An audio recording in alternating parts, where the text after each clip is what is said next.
Assalamualaikum warahmatullahi wabarakatuh.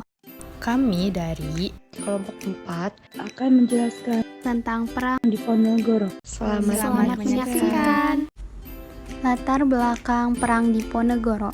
Kesultanan Yogyakarta pada tahun 1822 setelah wafatnya Sri Sultan Hamengkubuwono IV dikuasai oleh Residen Yogyakarta Hendrik Smisert yang mencampuri urusan kekuasaan keraton. Sementara itu, Gubernur Jenderal Van der Capellen meminta seluruh tanah sewa dikembalikan kepada pemilik dengan kompensasi tertentu. Hal ini tidak disetujui Pangeran Diponegoro karena akan membawa keraton kepada kebangkrutan atas banyaknya tanah yang dikembalikan.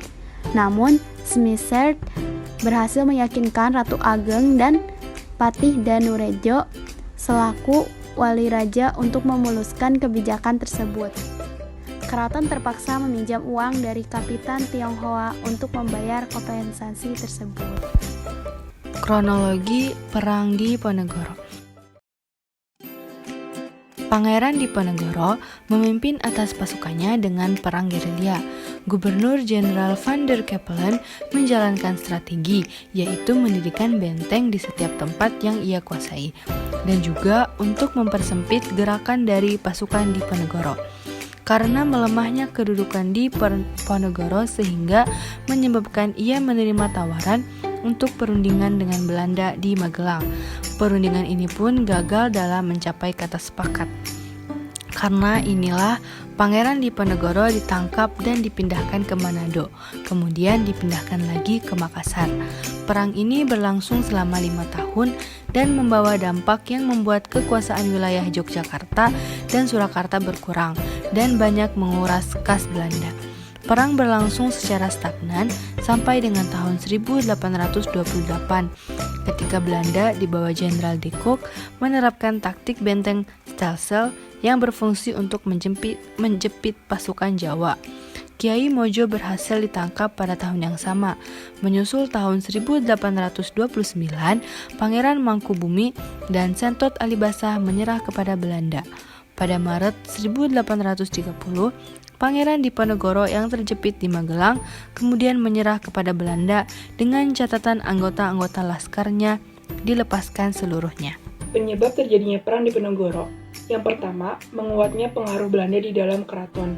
Yang kedua, kekuasaan Mataram dipersempit dan para raja serta pribumi kehilangan kedaulatan. Yang ketiga, Belanda turut campur tangan urusan internal kesultanan seperti pengangkatan raja dan patih.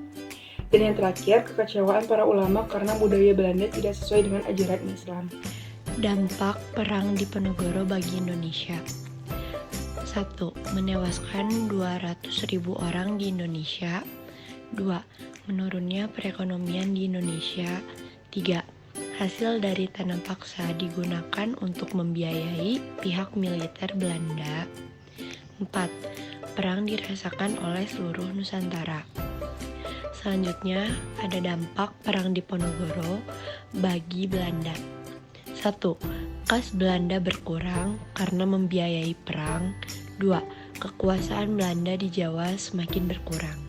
Tokoh Perang Diponegoro. Kiai Mojo adalah sepupu Pangeran Diponegoro yang merupakan seorang ulama. Ia membantu perjuangan Diponegoro selaku pemimpin spiritual dan panglima perang. Hubungannya memang sangatlah erat dengan Diponegoro, namun kemudian berubah pada tahun 1828 ketika Pangeran Diponegoro menggunakan sentimen Jawa tentang Ratu Adil yang dianggap penyelamat masyarakat dari penindasan. Hal ini dianggapnya sebagai penyimpangan dari kebenaran. Kiai Mojo berhasil disergap oleh pasukan Belanda di Sleman dan dibawa ke Salatiga. Hendrik Smisert. Hendrik Smisert adalah residen Yogyakarta yang ditunjuk oleh Gubernur Jenderal untuk menangani wilayah tersebut. Ia menjabat hampir bersamaan dengan wafatnya Hamengkubuwono IV. Smisert menduduki tahta selama 31 bulan sebagai pemimpin keraton dan dianggap sebagai penghinaan oleh masyarakat Jawa. Pemasangan patok-patok jalan yang melalui makam leluhur Diponegoro adalah kebijakan dari Smisert. Kedudukannya sebagai penyebab meletusnya Perang Jawa sangatlah besar. Sentot Alibasa Prawirodirjo. Sentot Alibasa menjadi Panglima Perang Pangeran Diponegoro di usia 20 tahun. Beliau merupakan putra dari Raden Ronggo Prawirodirjo III, Bupati Wadono atau Kepala Bupati Monjonegoro Timur. Selanjutnya ada Jenderal de Kock.